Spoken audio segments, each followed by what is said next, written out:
Thank you very much indeed, Morsi, for these kind words of introduction. And good evening, ladies and gentlemen. I'm very grateful to Morsi for the kind things he said. If you'd asked me about diabetes, the only thing I knew about diabetes was when I studied forensic medicine as part of my first degree in law, and I knew so very little about it. When my youngest child was diagnosed at the age of 4.5 with diabetes, I remember carrying her into hospital, this limp little body, to be told that she had diabetes. And I remember asking how long it would last for. And the clinician looked at me and said, well, for the rest of her life. And, oh no, he said forever. And I said, you mean that she will have diabetes for the rest of her life? And I remember walking out of the hospital with a sense of numbness and bumping into a lady who was one of my constituents because I was a member of Parliament then. And a little boy had died of leukemia. So we greeted one another. And she said, why are you here? And I said, well, my daughter's been diagnosed, my youngest child has been diagnosed with diabetes. And for her, that's a life sentence of insulin injections. And she put her arm around me and said, Michael, that's a lot better than a death sentence of leukemia. And she helped me in her own way to understand that diabetes is something that we have to live with and make the best of. And little did I think, ladies and gentlemen, that day when I stood outside the Sick Children's Hospital in Glasgow, little did I think that one day I would have the privilege to be the president of IDF. And it happened purely by accident. It happened because when I was given to practice, when I was given a syringe and an orange to inject insulin into, to learn how to do it, because our child was too young to do it for herself, I said, there must be a better way. And they said, well, there is a better way, but you've got to buy disposable syringes. Now, I could afford to buy them, but other people couldn't. And that single event turned me into a diabetes campaigner. But never in a month of Sundays would I have believed that one day I would be president of IDF. And it rather happened by accident. Because in Parliament I was prepared to stand up and fight for better facilities and better care and treatment for people with diabetes. Eventually I joined the board of Diabetes UK and became its first non-medical chairman. And that brought me into the UN resolution campaign in 2005, when we were fighting to get a resolution. And because of my political experience, Martin Schilling invited me to come with him around the world. And I was persuaded then to stand for the board of IDF. And as they say, the rest is history. So I stand before you as somebody who is not medically qualified, although I'm now privileged to be a fellow of the Royal College of Physicians in Edinburgh.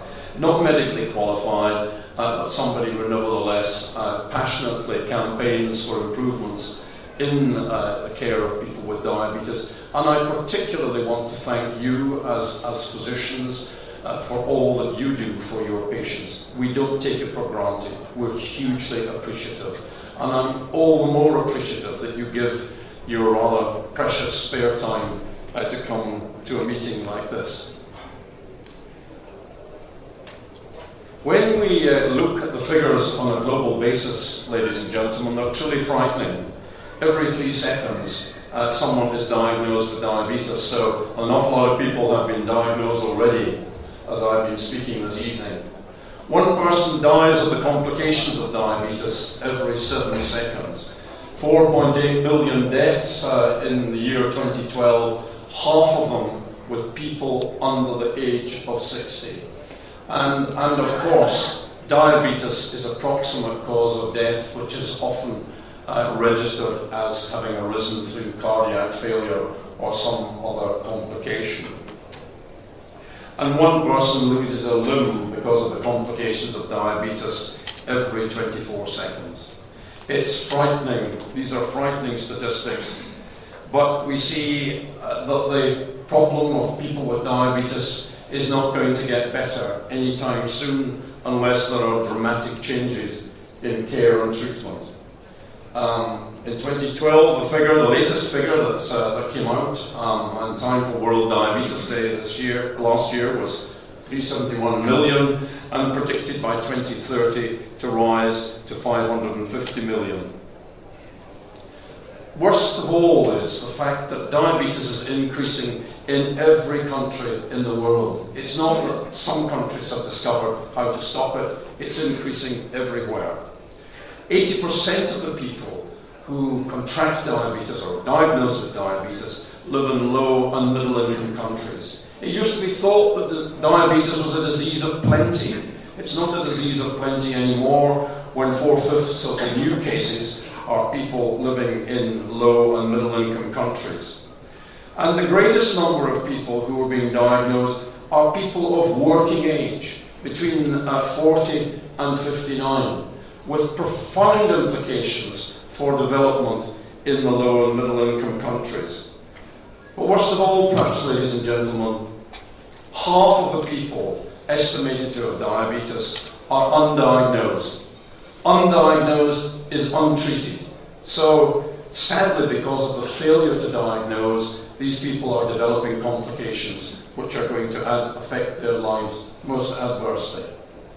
So if we look at the figures between currently and between 2030, taken from the IDF Atlas, we can see that global prevalence will rise, and we can see that the number of people with diabetes is estimated to rise from the current 371 million to 552 million.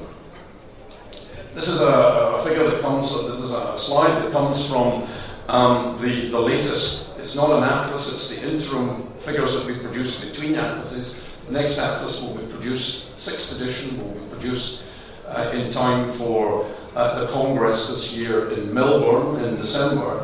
But this was produced in time for World Diabetes Day, showing 371 million people with diabetes, and showing the prevalence in the different parts, the 7 different regions of WHO around the world. We see, for example, that in the Western Pacific, because of the inclusion of China, they've got a huge number, 132 million people with diabetes. If we take the Middle East and North Africa, the MENA region here, we can see that there is a significant number of people with diabetes, and an equally significant number of people who are as yet undiagnosed. When we look at the regions, region by region, currently and prospectively, we see the MENA region here, 34 million, but scheduled to rise to nearly 60 million, a very large increase of 77%. Correspondingly, when we look at Europe, we see that it has a much lower estimated increase. And there's a straightforward reason for that. In Europe, the more developed health services have picked up many of the people with diabetes.